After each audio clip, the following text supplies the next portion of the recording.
Hey, what's going on, everybody? It's episode number 312 of the Audible Farm podcast, and this episode is brought to you by the Fort Dodge Fine Arts Association.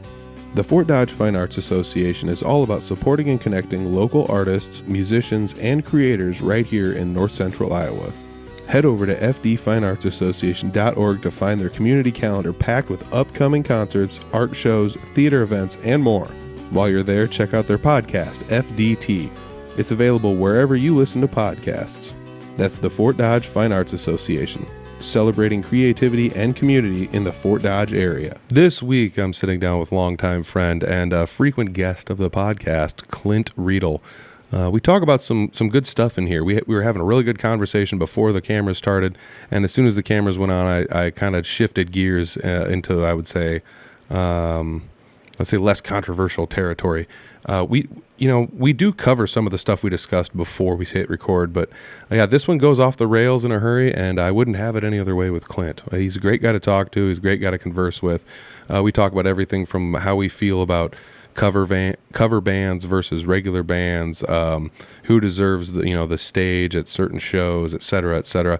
I mean, we even get into like our favorite sitcoms and things like that. I mean, we go off the rails, and I'm here for it. I'm absolutely here for it. These are the fun episodes, and this is honestly getting to know the musicians what best you can when I start bringing people on multiple times. So hopefully you guys enjoy this one. It was an absolute blast. I'm sitting down talking with Clint Riedel. It's the Audible Farm Podcast with your host, Peter Stockdale.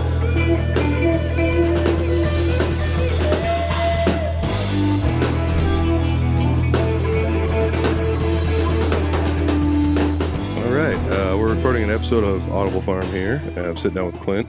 We just had a great conversation that maybe we should have recorded, but I agree.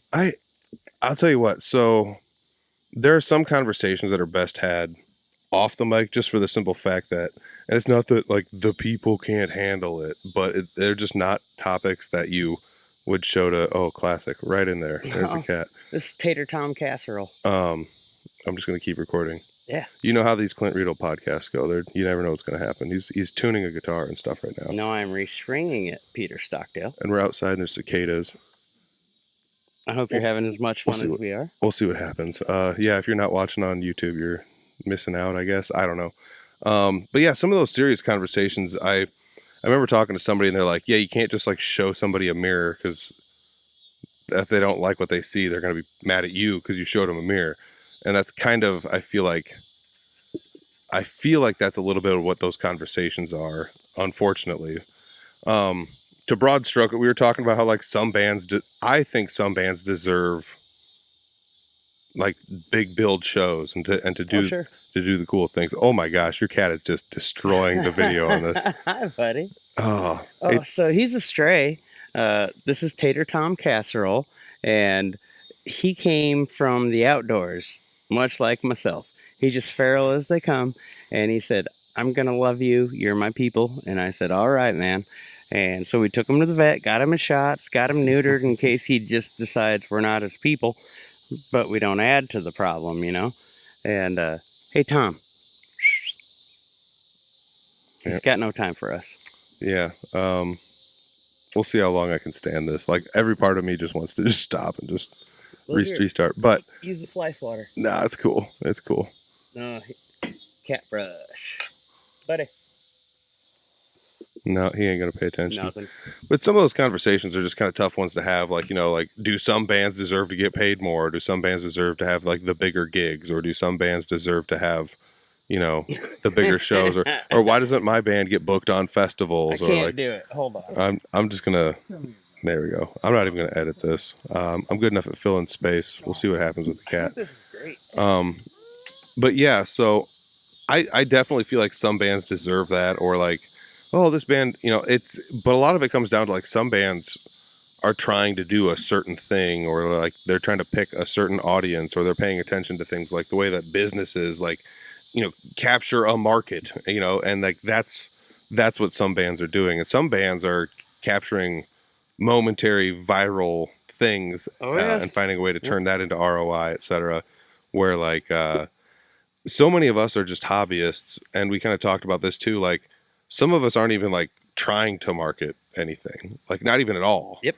And to the point where it's just like some people just like new songs are just out there in the breeze. Like I'll tell you about it when it happens, but that's about it. And then other people do multi-month build-ups to new releases, and I think really the only convenient part about electronic, storage of music is you can hit like remind me I enjoy this, because otherwise I used to carry a notebook around and like I'd write down Deer Tick. I was like, I really like that band. okay. And then just look into it later because it came across NPR. I mean, that's how we all did it on, had to Mixtapes back in all the day. way back. Yeah, I mean, it was not uncommon to have like a piece of paper and a pencil in your car because you just write things down that you would want to remember because you don't have a phone to say it into or a notepad on your If phone. you had to give it an equation, how many, or a number, how many people do you think talking to their phone and say, remember this, compared to carrying a notebook around now? I'd still prefer a notebook, and I got to be honest, I don't do either one of Hard them. copy guy, yeah. I don't do either. Like, I don't put things into my phone unless it's like on a calendar. That's the only place I think I have something where it's like, this is the quote unquote holy grail of the information. This is where it's all at. And otherwise, it's if you lost you're lost. Yeah, but my phone, I have my camera synced, I have my calendar synced up between like two different calendars between two different accounts. So even if I get like locked out of one or whatever, forget it, and I can still get into other ones and access it. So I'm not super worried about it, but I'm fairly okay with technology, I guess. So I've got a lot of backups for a lot of my things, but I don't know. We had talked about a lot of things that are, again, I feel like they're very controversial in some aspect, and some of it is also like, think about the things that you and I are not good at, and other people are just excelling at those things, and they're like, how come these guys aren't doing those things? It's like, well, maybe I don't want to, Honestly, and that's make your life easier. Well, I just don't understand it, and therefore I'm gonna keep going down the same old road. Yeah. Like what did I see? Like, it's not the same thing, but I saw like a post online where somebody was like, I used this like $50 interface into like some Junko laptop, and I've made like 8 albums with it, and 2 songs went to #1 in my country, and they're like, from New Zealand, I think it was. But like either way, so you're like, okay, that's kind of cool. Like I get it. You can use junky stuff to make great things, and that's I mean honestly, that's the DIY aspect of it. That's what like it's all this podcast is That's just a lot of why I like Jack White. I'm not gonna lie.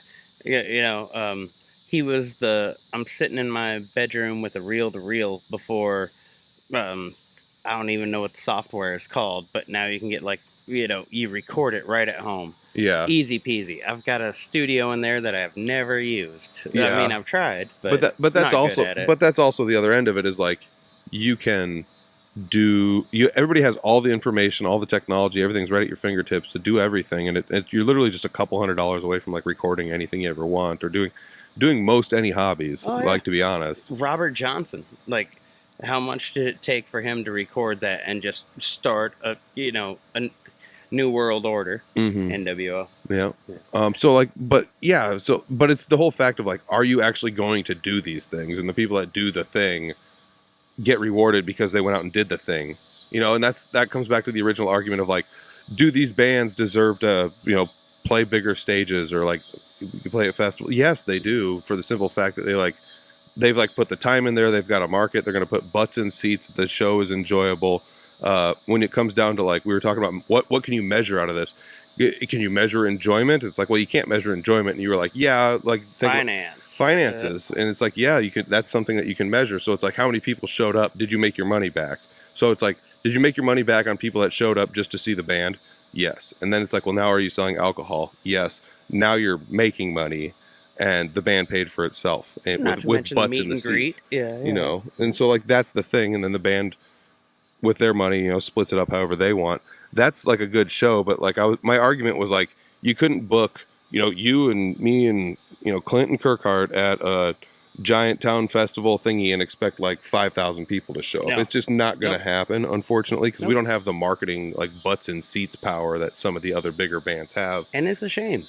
Yeah. And I think some of that also just comes down to like the natural jealousy that we all kind of have, where it's just like, why do the pork tornadoes deserve all the, it's like, because they're good. They bring a damn trailer. Yeah. They bring a show. It's huge. It's fun. It's the thing. They've sat down, they've worked it out a lot, but like, we were also talking about, like, some of this is they've delegated things out to other people to do, so that way they can just focus on doing one thing, which is also cool, but I still argue that there has to be somebody in the band that has to be the hinge point back to anything they've delegated out. So somebody in the band still has to be, like, very, very active. And I would hope that's the manager. The more I get to learn about that, like... But usually in these situations, the manager person is, like, somebody in the band. So it's already taking care of the money, already... Like they knew the route to the show. Yep, they're in like somebody in the band is still in control of like the Facebook page, and they still have all the Venmos, and they still have all the stuff. But her name's Molly. They're the one paying people, but and bands do need those people. So maybe Molly is your booking agent. Oh, definitely. But yeah, if you wanna hire me, call my wife. Yeah, her number. No, I'm just kidding. We're not doxing anybody. I'll give it out. Do not, absolutely do not. Oh yeah, I was gonna change those guitar strings. Yeah, for sure. But I don't know. There's a few things where I just feel like I don't think we need to. I feel like it would be very entertaining and people would like listening to it, but at the same time, some of the stuff is people are just gonna hate you over. And I don't want to make a podcast where people are just like, oh, I don't like you because you said this one thing about something that I think that I feel like I did one time. Or There's something, a whole lot of like you said one thing wrong and no. Okay, I'll give you an example. So this Saturday I played a show and this girl, she tipped me before I started playing, and I thought, well, just wait until you hear me, man. You might not agree with my point of view. Yeah. And she enjoyed it. She asked for Old Country. I started out with like Hank Williams, just having fun. Mm-hmm. And I wasn't up to her standards at some point very shortly after. Yeah, I think I can summarize it by like constantly requesting different or newer or other things like mid-song and stuff. So while singing, just staring in your face and saying, you should probably do this. We've all seen that every now and then. It's a thing that happens sometimes, but like every now and then somebody gets a little bit too close or whatever. And I wasn't there, but that's what kind of just generally. Oh yeah. From all the shows I've seen and played, that's kind of what I'm assuming is happening here. So I wrote this song because no matter what time of night or what venue it is, there's always somebody that has a request, and I will gladly play that request. But if I don't know it, I'll politely say I don't know that song. Mm-hmm. And I didn't know that song, but she couldn't take no for an answer. So my response to that was a song I wrote called F New Country. Yeah. Oh, we're in the nice boy clock here. Good. Mm-hmm, good. Mm-hmm. And so I sang that song, and she said, this... Oh, you're making fun. Are you trying to make fun of me by playing this song or whatever? Oh, yeah. No, ma'am. Yeah. No, not at all. But she took offense, and then it was easily swept under the carpet. And I thought, that's the end of it all.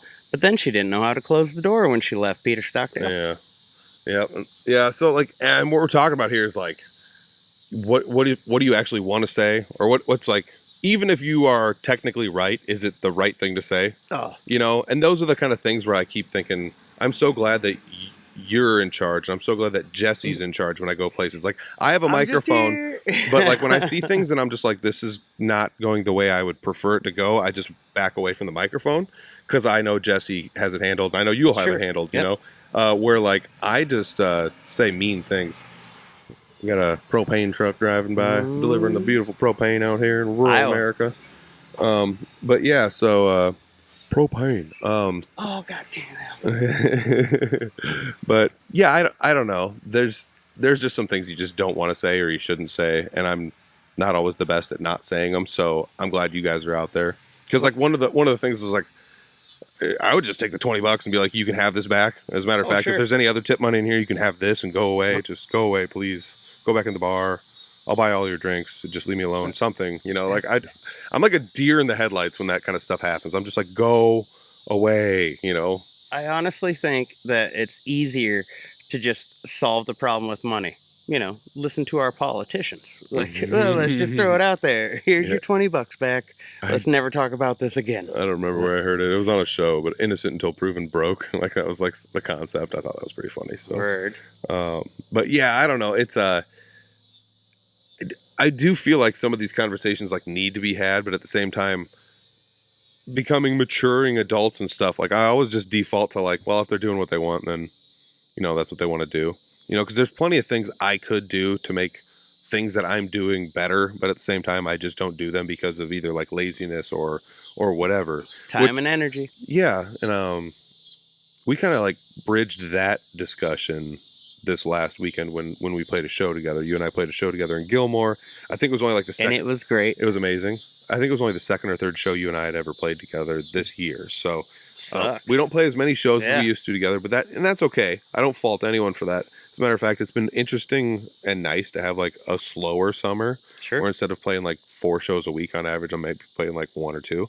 So it's kind of nice having like a weekend off or something like that. As a musician, when you've got a Friday and a Saturday, not to mention you don't have to wake up anywhere on Sunday, pretty liberating. It's freaking awesome. It's a little like you're a little lost at times, but like I start doing just wild stuff. I'm like, I'm going to clean the house. I'm going to reorganize the file cabinet. I'm going to go in here. Like what's in what's in my closet? Just start digging through stuff. I don't even know what's in here. Yep. Watching movies. I have no desire to like, I don't know why I'm watching Men in Black 3, but I've seen the first 2. So now I guess I got to watch number 3 and it's just on in the background while you're doing this stuff. But, yeah, I don't know.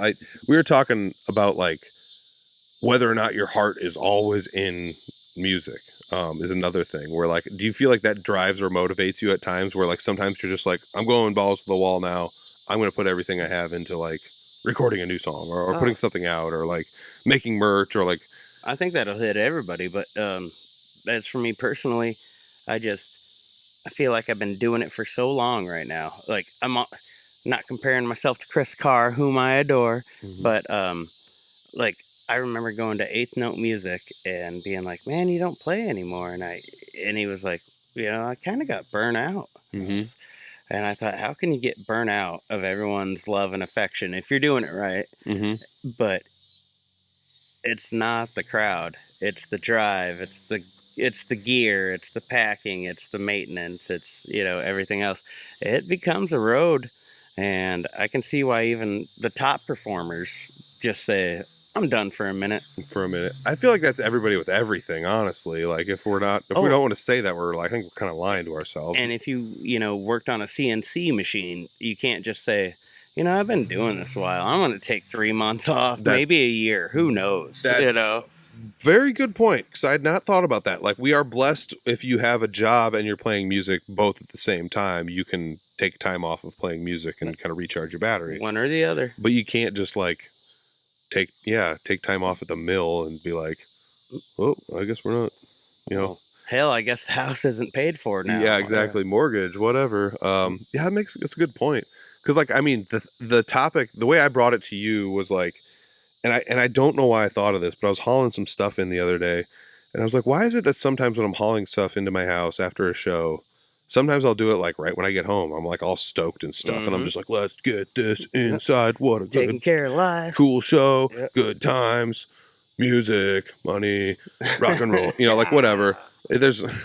It's really not as big of a party as you think. It's a lot of time on the road. It's very not. Yeah. Looking out for deer late at night is pretty much like But anyway, so I'm like hauling stuff inside the other day. I'm like, why is it that sometimes I'm just like, yes. And other times I'm just like doing the thing. And other times I'm just like, and I don't mean to sound negative, but sometimes I'm just like, I gotta haul this shit inside again. Oh, yeah. Again, I gotta haul this shit inside.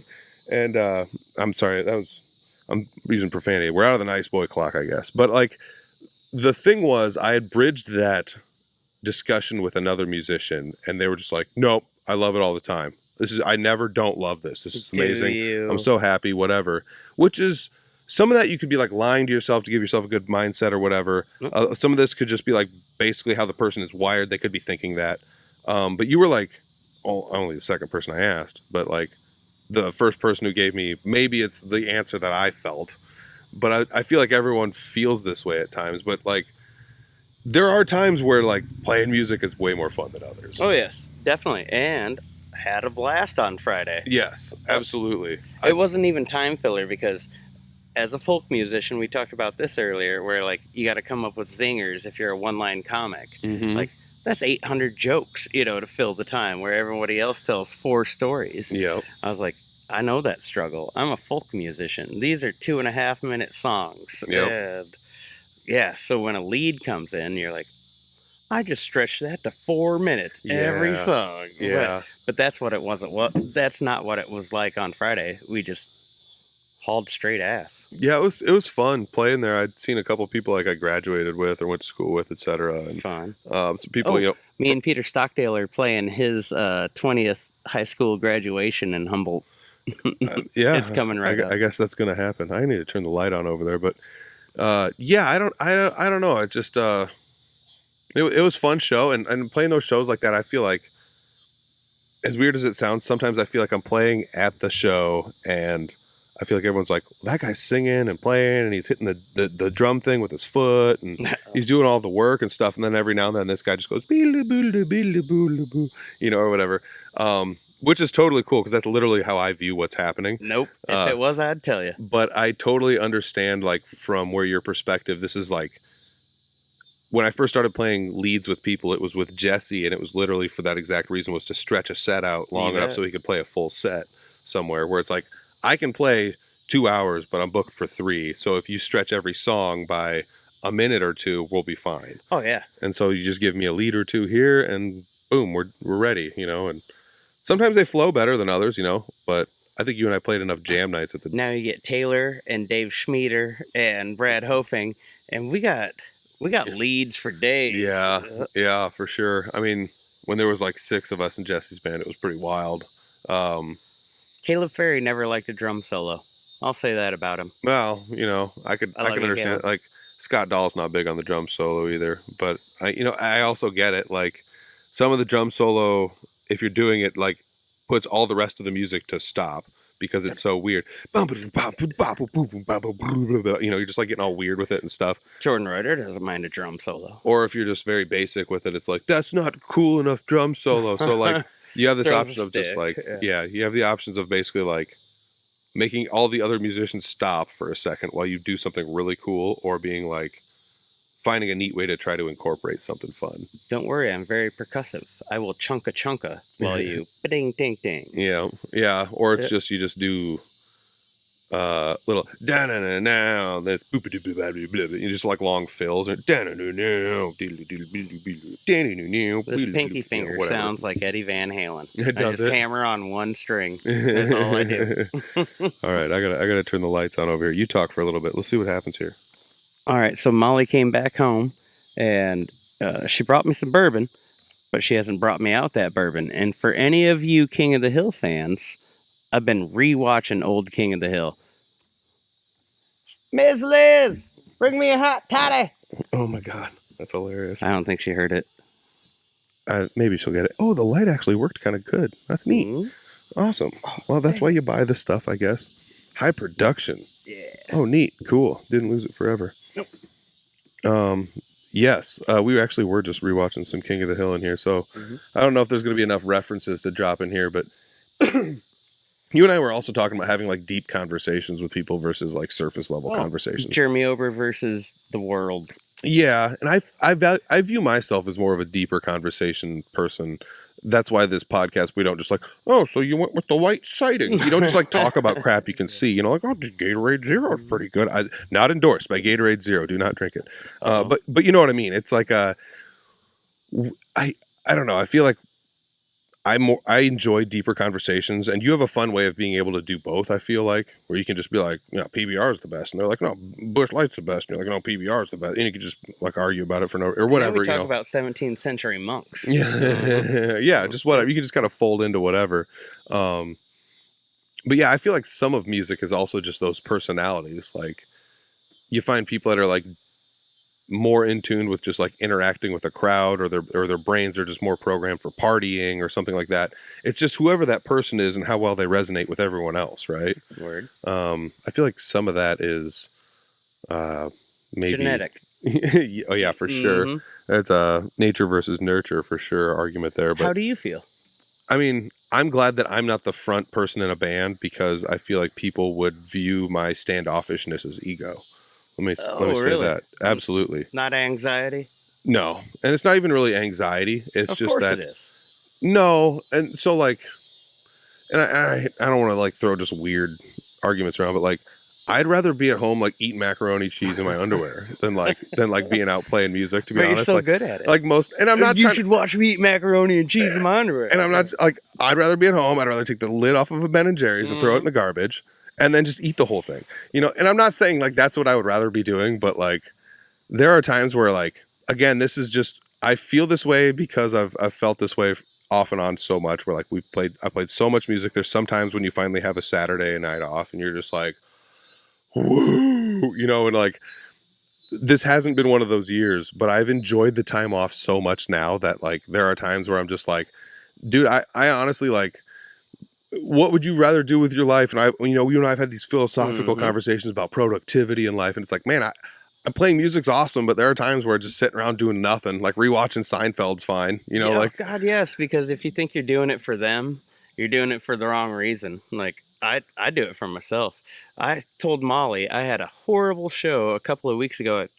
I injured my arm, nerve damage and stuff, so I couldn't feel my right hand. And I was like, normally I forget words, but my right hand just wasn't doing what I wanted it to do. And I thought, well, I'm going to take some time off. And I sat on the couch for about 2 weeks. I think I had maybe 2 shows in 2 weeks. And that's rare, especially in the summertime. Yes. And I thought, this is kind of recharging. I said, what am I going to do if I don't play music? And she says, I have no idea. What would you? And I said, probably like a line cook. That was kind of fun. The chaos of getting out your chicken strips and cheese balls, at the same time as your medium rare. Timing it all out. Yeah. I thought that was pretty fun. And then I gave it a thought, and then I laughed and thought, there's no way I could listen to anybody else tell me what to do other than be here at this time. It's impossible to think of another career. Well, I think maybe, and I totally get that's the benefit of being your own boss, right? But I think sometimes when I look at that, like I freelance some nonsense on the side almost always. Scott Kirkhardt looks great. Thank you. I used to give like guitar lessons and just like fixing guitars, just all sorts of nonsense. Anything I could find on the side to like make some money. But like now I don't do as much of that anymore because whatever. But like there's some awesome freedom to being your own boss. But at the same time, there's like, with that ultimate freedom becomes that ultimate responsibility where once again, like if given the option between like, do you want to do work or do you want to sit on your butt? And it's like, I hate to say it, like there's so much in me that's just like, be lazy. Like you haven't done this for a while, just be lazy. And it's just like, it's weird. It's like eating steak every day. Like I've gotten to the point now that my shoulder was injured, the nerve damage.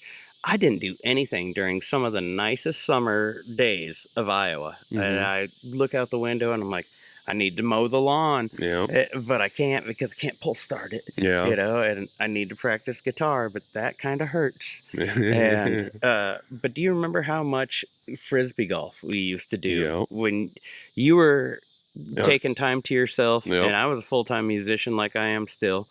It's like, what are you doing at 11?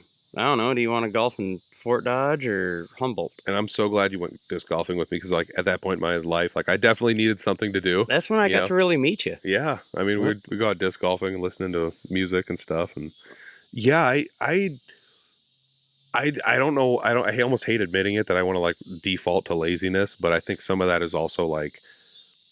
I'm sure people have noticed it doing the podcast. Like, I'm just like, I'll miss a week now, and it really doesn't bother me too much. It shouldn't. But like, I'm also not doing this for anybody. This is pleasure. This is not a job. Yeah, this is something I'm doing not for money. So and I'm still hashtag musician wife podcast. Like they interview you. Yeah. Like, has he ever done this? And you're like, yeah, he has. So like some of it is just like I'll get the energy to do this at times, and it'll accordion back and forth between being lots of cool stuff with new guests and then I'm just like bringing back old guests. But some of it is I like to talk to people. I like to talk to people like you that I've talked to before and get like your progressive story and kind of like just you're also more than willing to like open up about things that I don't think a lot of other people might be willing to. So I hung out with Liv McNair. Yep. And fell in love. She is cut from the same cloth as me. She played for an hour before I did, and then I just closed up on Saturday. Thanks, Jeff and Rochelle Green. But so then we hung out, and she sang some songs because I didn't catch her set. That woman can sing. Oh, she can sing real good. Oh.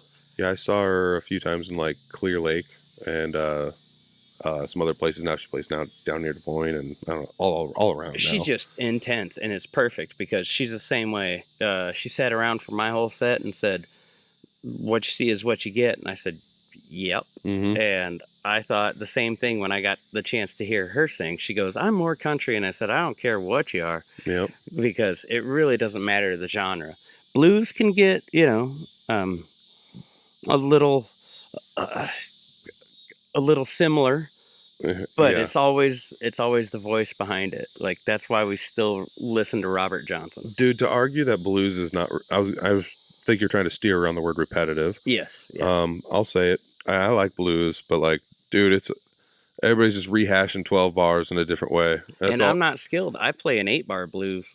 So like, I'm just saying, like that's all we're doing here. But I don't know. Do you ever? And this is going to sound also maybe kind of weird because like I get in these phases sometimes. Like the more I play music, the less I listen to music. Oh, sure. Like 1,000 times. Like to the point where like I went years not listening. Like you probably go back to my Spotify. It's like you listen to 36 songs. This brings up a memory, Peter Stockdale. All right. So the first interview I ever did on a podcast was with you, and we were sitting at the Scale House, and I was rehashing how I haven't listened to music in years, because if I did, I feel like I'd be ripping somebody off. And then because I would start writing songs and it sounded just like this song and it sounded just like that song. And then I met Jeremy Ober and he said, "You can't write nothing new, man. Those chords don't work together unless they work together." So somebody already found that. Yeah.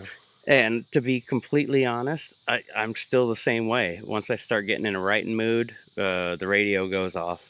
Yeah, and I think some of that argument, you can go look to like the government's copyright argument. Like the chords nobody owns the chord progression. No.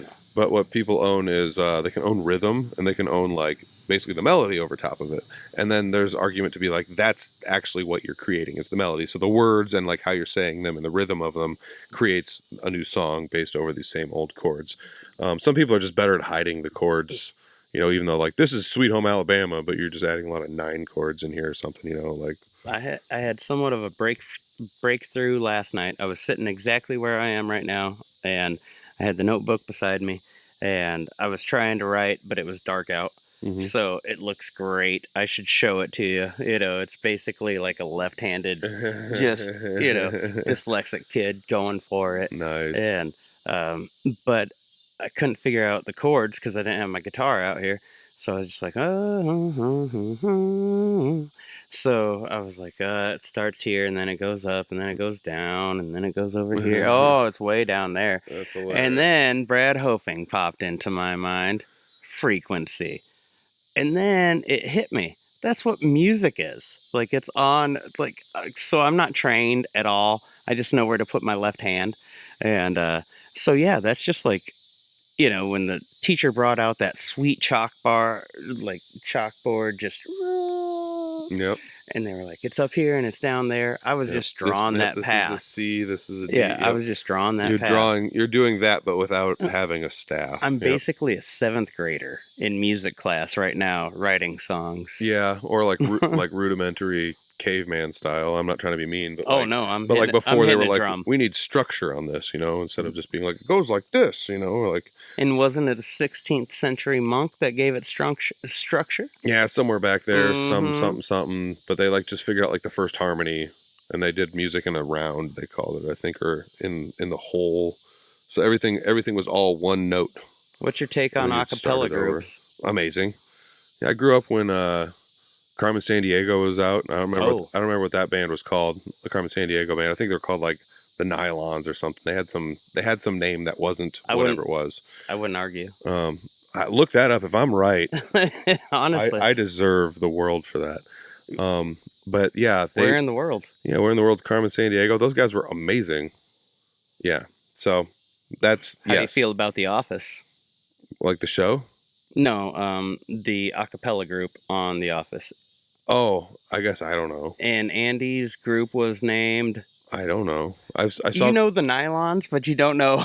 No, I watched The Office once so I could talk to people at an old job I worked because that's all they talked about. So I just watched the whole thing like once. Fair. And then I could talk to them about it. Now I don't work there and I don't do it anymore. So I've done that with like pop culture where I'm just like, I need to absorb this so I have crap to talk about here. Otherwise, like, I'm going to come in here and be like, so I was reading some Socrates the other day, and people are going to be like, shut the hell, you know, they're going to like, get out of here. So, yeah, I don't know.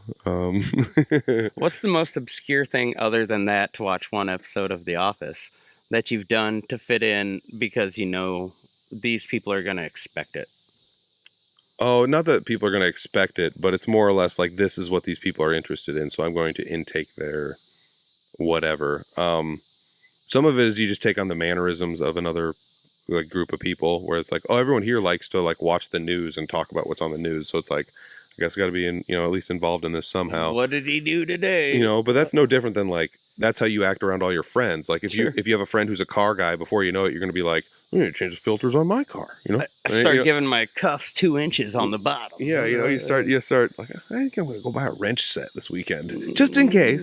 I don't know, I might need to turn something. You know? I don't have one. You know, so just stuff like that. You start to like pick up people's mannerisms. So I feel like that, especially like at old jobs. But like, I don't know. It's not like I had to watch The Office to fit in there. Otherwise, I couldn't talk about anything. No, it was a choice. But that's why I'm asking. Like, I've done some weird stuff to just be like, hey, I've lied about having a TikTok account once. I've got just enough knowledge of The Office to be able to talk to people about things. So when they're talking about like Prison Mike, oh yeah, you know, like I know what that is, you know, and like so I get got to have the bandana on. Oh man, but yeah, so like.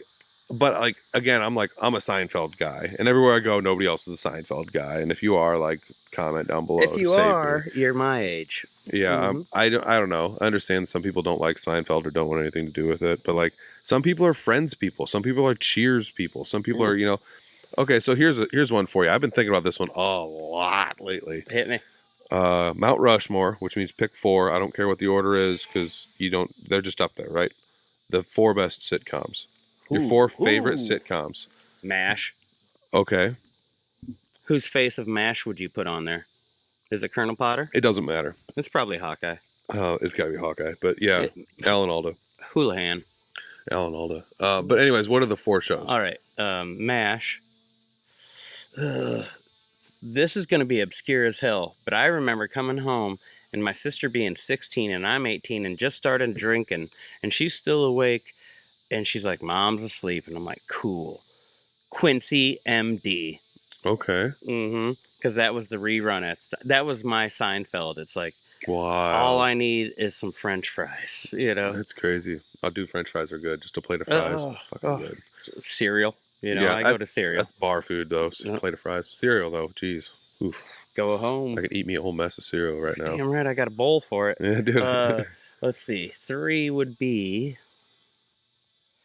Seinfeld's a hard argue, but I want to find something that I really enjoyed. It's got to speak to you. Yeah.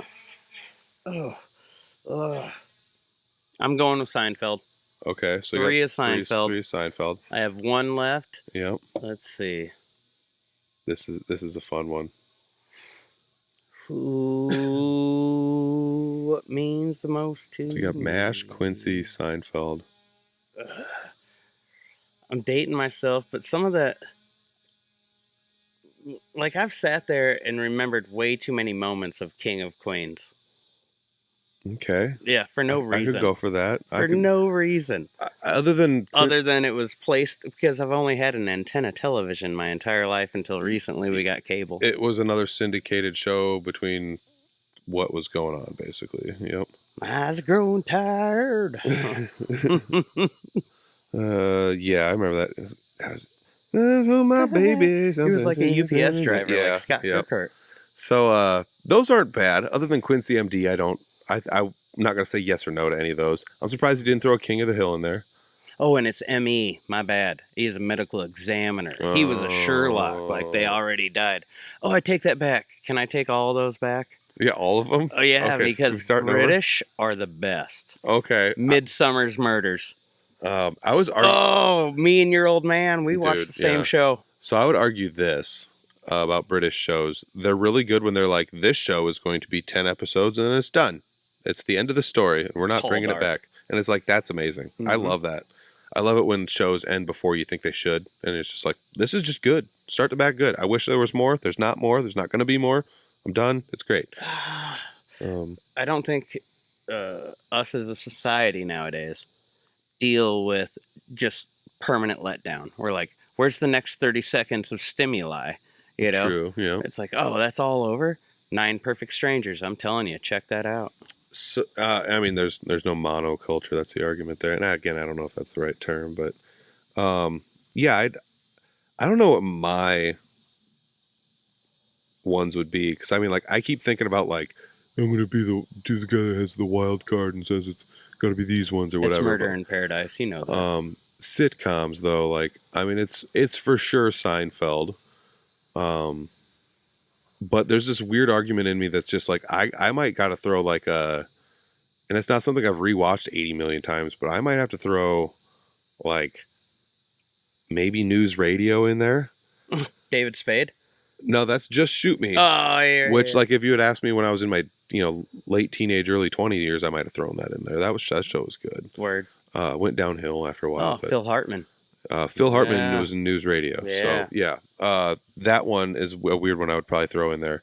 30 Rock, possibly, which has been, like, weird that's been a new sitcom that I've just been, like... I forgot all about the good stuff. Just yeah. 30 Rock. I've just been Always Sunny. I completely watched that. And that's the thing though, is like once you start thinking, you're like, I can't not name these, because like It's Always Sunny was another one. It's like, I don't know if I can't name this show, because we're not going to stretch sitcom into saying like South Park's a sitcom. Animated. Yeah. So like, because if that's an argument, then that's going to be on there, and then we're going to throw people are going to argue Simpsons and stuff or whatever. But like, if we're making those contentions, I would say those are the three that almost have to be on everybody's list, or one of those three has to be on someone's list. One of those. But then you run into, I'm going to use Jefferson Fossbender as an example. He's going to say Community and Parks and Rec, and like all the stuff that's current to his age compared to ours. Yeah, but I liked Parks and Rec until you just like. See, I didn't have cable. Oh, I don't know. Hopefully my battery's not dying. I think my battery in my headphones are dying. But yeah, I liked Parks and Rec, and I always thought it was really fun until I don't think it aged well, if that makes any sense. Like, it seems to be very pointed one direction now. I never watched Community. If you rewatch it, it's just like, Community's fun. I like Community, but I feel like shows that don't age well because they're like pointed one direction, when it's like, oh, this show is obviously like, they're leaning this direction with politicians and stuff. And Perfect it's like, example. Tina Fey, spot on, maybe hotter. Sarah Palin. I want to do a Donald Trump impression. Spot on, probably hotter. Sarah Palin. Oh my God. I'm not editing that out either. No, great impression. Not. Thank you.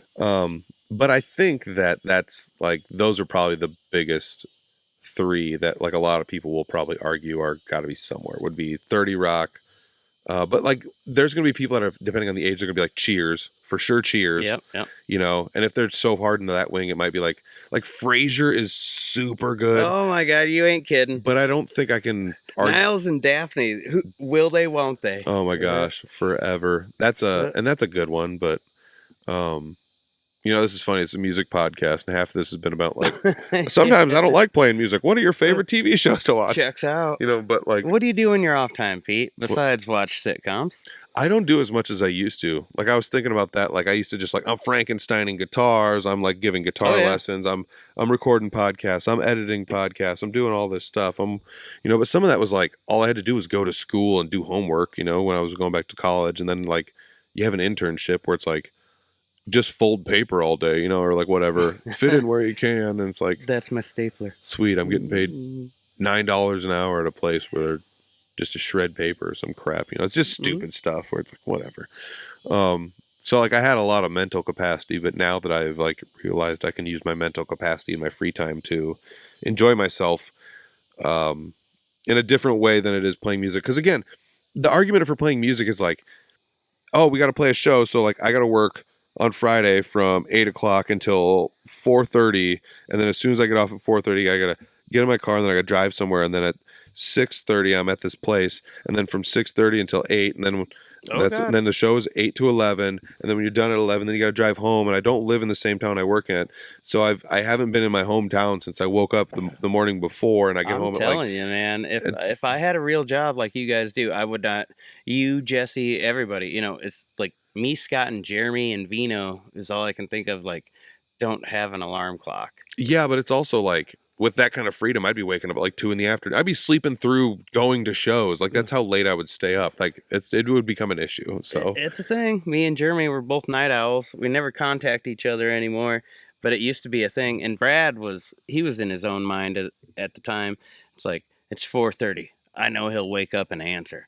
I felt like Hunter S. Thompson, just like, hey, what are you doing, Johnny Depp? that's And hilarious. he's like, waiting to milk the cows or whatever Brad does. Yeah, but there's responsibility in that weird aspect of life where it's just like even though you're free and you work for yourself, you're still working, Well, So sure. you still have to have some responsibility, and I don't know. I feel like I would definitely abuse that where I'd just be like, maybe I'll play a show today or maybe I won't or whatever, Oh, I used that this summer. This was probably my lightest summer in what's it been, 13 years, 12 years of full-time musician. And well, now that summer's getting to the end, how do you feel about that? not too worried. Just they seem to find me. They always have. And it's kind of like that, just faith. Like I got faith. Well, you gotta These have gigs. Yeah. But yeah, I have it. And it always happens. It's just one of those things. I could have a more satisfying career if I took the time to reach out to these places and played those places I want. But so let me ask you this then: if you had somebody working for you that was going to take like 30% of the money, but like they could book you 4 shows a week, so in essence, like one of the shows gets paid out to somebody else. I'm in. Yep. You got to pay. Like, but do you want to do that much though? I just want to trust the person that's booking me because it's True. it's all those autobiographies I've written or I've read about songwriters. They're like, you booked me at, or even Crazy Heart the movie. Like, I'm at a bowling alley. Yeah. Yeah. So you don't want to get booked at like a nonsense place and play to nobody. No, I want them to earn their money. Do you feel that that's disheartening though? Because like we had talked about this, like having purpose or like having a reason for outputting things. Because like you can feel that way at your job or like, or in your family or just in life in general sometimes. Not you, but like people can feel that way. Do you ever feel that way with music? Because I mean, there's always the argument of like, I'd rather take 4 people that are paying attention to me than 100 people that aren't. Oh, yes. Which is totally understandable. But sometimes you're playing to 4 people and none of them are paying attention to you. Mm-hmm. So now how do you feel about it? I think because there are those situations, and I'm sure you've played those shows, but how do you feel about those shows when you go to those? I've played to every audience possible. Like, nursing homes are kind of fun because, they're just like, they wheeled me out here. I'm listening to this guy. And then you catch their attention and you watch the youth go back in and you're like, yep, you remember stuff like that because I'm a storyteller. Mm-hmm. And they're like, yeah, I had a 1976 El Camino too. And, just the light in their eyes. But as far as playing to 4 people who don't care, then it's just you and me. And we played this past Friday. The crowd was involved, but I had so much fun just playing with you. I didn't know if there was a crowd or not.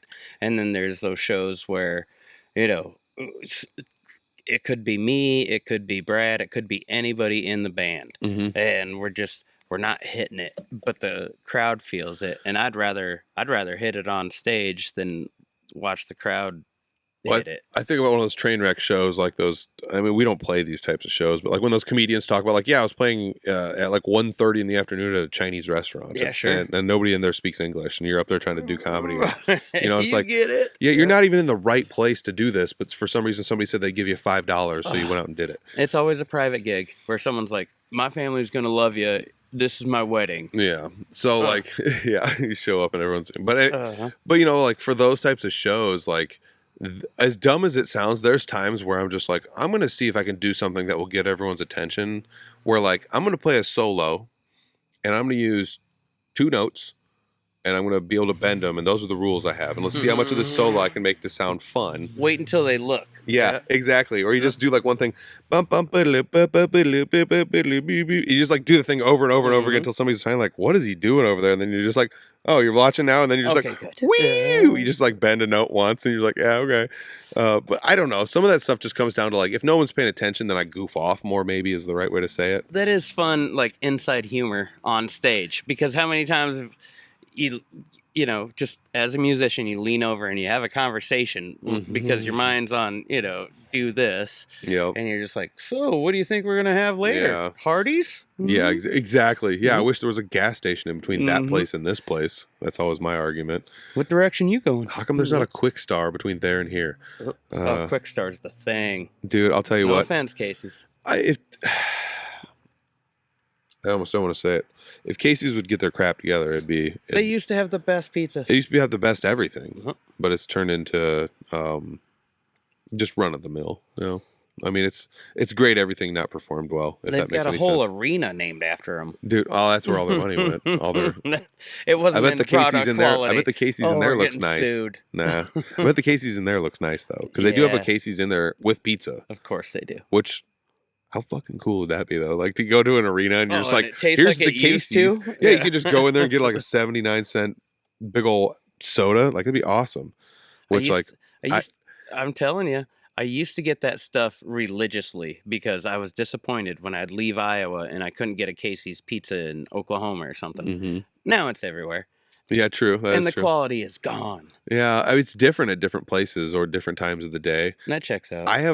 This is something dumb, but like I've found a way to like model certain places where it's like, this is the best time to get a pizza at this place. Pizza places are probably like about 2 hours before they close. Like if they're late night places, we're open till midnight. It's like 10 o'clock's the sweet spot. If you get in there like 9:45, 10 o'clock, like that's the money. Cause like, what's the spot down by Ames? They used to have a by the slice. Is it Jeff's? It might have been. I don't know if Jeff's did it by the slice, but Jeff's is good. Man. All right. You ever caught a show in Decorah? I've not. There's a pizza by the slice down there. Everybody chime in with your favorite pizza by the slice joint. I was, yeah, no shit. Thanks, man. That's awesome. That's good. That's interaction. Oh. I always liked Mesa Pizza. Those were big in Minneapolis area or college towns. That might have been Decorah. That might have been it. But yeah, it's like you walk in there and there's just like, they had all sorts of, it'd be like Chinese egg roll pizza. And then you'd have like macaroni and cheese. And then there'd be like pepperoni.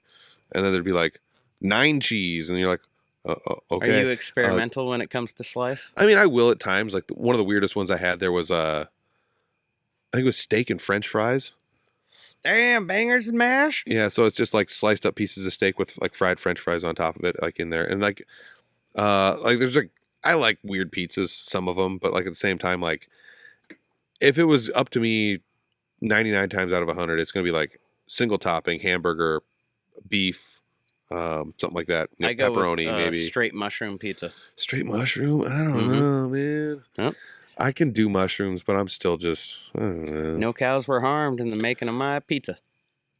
Were they, though? I got that cheese, man. You're right. Yeah. They were milked for everything they had and then thrown away. Dude, and I'll tell you what, I've done the gluten-free, dairy-free thing before, and it's just, that ain't it, man. I mean, I get it. I 100% get it. But at the same time, like, I still find, I hate, like, the lowbrow, easy, like, lowest-hanging fruit jokes, but it's just like, why are you trying to make stuff that tastes like all the food you can't eat then? If cheese is so good, why are you trying to make fake cheese? Like, you know, but it's, like, unethical. Like, I don't know. Forgot about this sitcom, The Goldbergs, until it went ruined. Yeah, I mean, but like some of that was they just got too old though. The kids got too old to be believable as the age they were, because like the middle was kind of the same way. There were a few good mid-level. But I bring that up because everything was parm. Oh gosh, chicken parm. Yeah, dude. Was that Ray Romano's wife? Was the mom in that? Was that who that was? Or no, she was on the Goonies. The Goonies, the mom in that? I believe so. I'm trying to remember which. Now I'm like, I'm blending the middle. I'm thinking of the middle now. That's the gal from Reno 911, isn't it? No, it's I love the middle. the middle is a good show. Yeah. So, but like Obscure. But again, we're talking legendary status shows. We're coming back around to this because it's such an important topic. Yes. Yeah, dude. So like that, we had this discussion. He was out the behind, janitor on Scrubs. Yes. Yes. So we had this discussion out behind Byron's once, and it was the Mount Rushmore of bands. And there's some where it's just like, And you're outside of Byron's, mind you. yes. Yeah. So everyone has an opinion, but like, because I remember I threw in a couple names out, and people were like, whatever, and I'm like, dude, butts and seats, dollars generated. You can't argue with that. It's measurable. Who are you? You know, I get that this other band had 87 albums and 4,000 bootlegs. You know what I'm talking about. Yeah, but like, it's like nobody knows who Buckethead is, but apparently he's great. Yeah, but you know, and he is really good. But that's the other argument of like technical musicians are not necessarily as. So the Mount Rushmore is butts and seats. Not necessarily, you know, but like, you know, what is the Mount Rushmore of bands, you know, and like people will like to argue like this is Led Zeppelin, greatest band ever. It's like, I don't think so, but I understand where you're coming from, you know, like Aerosmith, greatest band ever. It's like, whatever, sure, I'm not gonna argue against you. Like, you know, Iron Maiden, same deal, that's my band. But the Beatles, same argument. Rolling Stones, same argument. You know, you can go down a handful of bands where it's like, sure, you can make an argument for this. But I've also got everything on my belly tattooed and relative on my back because everything is relative. Yes. Their Mount Rushmore is nowhere close to mine. Yeah, true. Like Lou Reed is probably not on too many people's Mount Rushmores. Okay, so if you're given an opportunity to revise your Mount Rushmore of sitcoms, maybe this is where we're going to end this on. All right, I got you. If you can revise it, because we did discuss a few, and you said some other new ones. And then the British doc. Oh, dang. So you got to choose 4. All right. And it could be like, you know, keeping up appearances, or are you being served, or whatever you want. You know? Oh no! Nowadays it's witty and on point. Back then it was, you know, Monty Python. Yeah, IT Crowd now, and. Well, let's see. Number 1. Peep Show. Peep Show was fun just for the way it was filmed. It was always filmed from the perspective of somebody else watching the person that was on camera. Tell me one quick fact, and I'll put down Tom Green right now. Tom Green likes Doctor Who. Okay, I got nothing. There's too many episodes. I hate that stuff. I don't hate it, but there's too many episodes for me to want to get involved. I would rather Star Trek Next Generation than watch Doctor Who. I'll put that on record. Dude, I liked Star Trek Enterprise. Nobody liked that. So wait, was that with the one guy? Was that Data? No, that's you're thinking Next Generation. Okay, I'd still watch it. Enterprise was the one after that nobody liked, or the one after. Yeah. The one after that. From Quantum Leap. Yeah, the Quantum Leap guy. Yeah. Hell, I like that one too. Like, yeah, I do like Quantum Leap. But then again, I'll sit there and I'll be like, I'll watch that and I'll be like, well, I guess I can still be like, hey, there's people that like Stargate, so whatever. Good on them, dummies. Yeah. So SG-1, baby. No, so but that kind of comes back to the argument we were making inside a little bit earlier. It's just everyone kind of, I don't know. We talked about are cover musicians less good than original musicians, or who deserves whatever, and but then the thing was like the Fender CEO. If it's correct, I'm pretty sure I saw that he said cover bands are basically just AI music. And I don't agree with that at all. Dude, the Fender guy's just out there, just CEOs just making wrong turns left and right. So you don't think it's AI because they put their own spin on something that was presented to them? 100%. Okay, so if I typed in, write me a song about country roads. You didn't do anything though. You typed words into a thing. You didn't learn anything. Okay, but it's your interpretation on what it produced. My brain decided what I was going to play here, not a computer. But the band that already produced it and made it the way they heard it, you decided to take a change, and that's why you're a cover brain band. decided to change it, not a computer. So here's the problem: if a computer made it. Or if a computer does something like that, or makes a decision, or makes a flyer, and something's wrong with it, who's going to take the responsibility for something that's wrong? Oh, the date's wrong on here. Someone's just going to be like, I don't give a shit. It's AI. AI made it. I didn't do it. It's not my fault. Stupid computer. It is the guy who plugged in the numbers. And everybody's just going to pass the buck onto somebody else or something else. And it's like, nope, not my fault. Computer did it.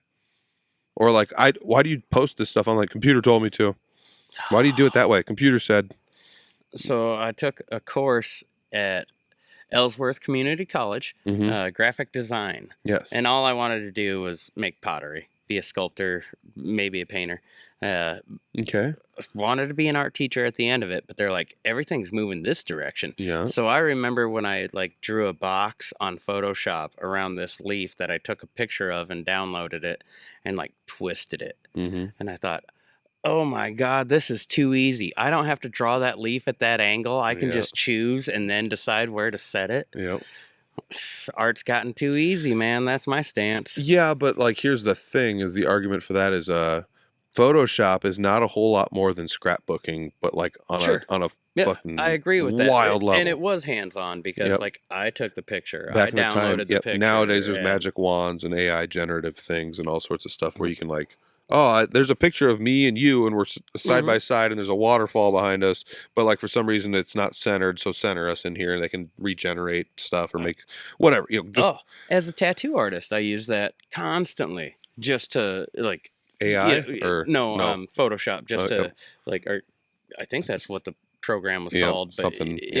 So you got to extend it to this, and you got to shrink it to that. Yep. You got to keep it's an image this size. Yep, you got to keep it the same resolution or the same aspect ratios and things like that. But yeah.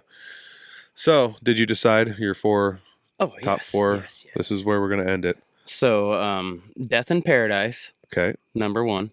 Shout out to Pete's dad. It does not have to be number 1 because who's number 1 on Mount Rushmore? Yeah, who's the best? Oh God, nobody. Yeah, so we're not gonna. Yeah, they're all there. Yeah, they're there. Yeah. Okay, so that's 1. 1 and 2 would definitely be Midsummer's Murders. Geez, you're going 2 British shows. 2 British. Whoa. 3rd, I redacted my previous Goldbergs, and I throw in Cheers. So you got Cheers. Those I 3. do, because that really meant a lot. Like all the Christmas specials and all that shit. Like I was around for it back in the day. I was like, Mom's gonna watch it, and still MASH. Legendary show. 2 legendary shows to cap it off. Absolutely legendary shows that, even though they would not be on mine, I can't argue against them. What are yours? Seinfeld. All right. News Radio. All right. This is not in any specific order. See, it's hard to choose. And then it was 30 Rock, and then It's Always Sunny in Philadelphia. Oh, I forgot about 30 Rock. John Lithgow. And if I really want to get wild, there's some shows that I like way more that are just like, it's 2 seasons and it's garbage, and I could throw it up there because I really like it. But that's my News Radio. That's where I'm throwing news. Because I'll tell you what, if it's not News Radio, it's Third Rock from the Sun. See, and those are if I had to swap anything out, that's the only one I'm swapping. Fair. And I've never been exposed to a few that I know I would love. Mm-hmm. What's a sitcom that you've never really involved yourself with, but you would love? Oh, there's a lot of them, honestly. Like, dude, we didn't even throw Veep into the mix, which that's a good one. Julia Louis Dreyfus. Yeah. Oh yeah. Speaking of spinoffs, but I was super. What about Joey or whatever the hell that was? See, I was really big, and this is crazy. I was a must-see TV NBC kid, so I dove deep into I remember watching we didn't even touch Full House, dude. I remember watching crazy shows like Boston Common. Oh yeah, that was a show that was on for no time at all, and then gone. And Working was another show, and that had who's a little kid from the Wonder Years. It had that kid in it. Oh yeah, Fred Savage. Yeah, Fred Savage was the main character in that, and Banya was his office buddy or whatever. Banya from Seinfeld. Yeah, I remember watching all these old shows like that, and just going and digging up episodes of them, like Caroline in the City, and because that was the mom from Back to the Future was that lady. Yep. And who didn't have a crush on her? Dude, yeah, absolutely. Don't Tell Mom the Babysitter's Dead turned into, what was her sitcom? I don't know. It's like Elizabeth Smart or something. I can't remember her name. But yeah, all these spinoffs, like the 80s were just garden. I've peeled through so many of those old shows, and so many of them where you're like, dude, the first season and second season aren't even remotely the same, and just, but I don't know. I really don't know if I have one weird recommendation. Oh, Molly looked out at us. That's okay. We're done recording anyways. So yeah. Well, dude, those are the 4 best sitcoms Clint could ever recommend to anyone, and mine as well. So if you like them or hate them, comment this. What are your 4? Leave them down low. Third Rock from the Sun. All right. See you, man. Love you. there you go. Episode 312 is in the bank. It's all done for. I told you it was fun. Do you guys have maybe different opinions than us? I'd love to hear them. That's all that comes down to. Drop something in the comments. We asked a lot of people to drop things in the comments or wherever you're listening, whatever you think about some of the stuff we're talking about. What are your 4 favorite sitcoms? Are we way off base? Should we have included animated shows? What do you guys think about, does your band deserve to play the headlining gig at giant festivals? Do you think they do? Or should we possibly yield to some of the people that have a proven track record of putting butts in seats? Where there's some of those kind of discussions we had in this episode as well.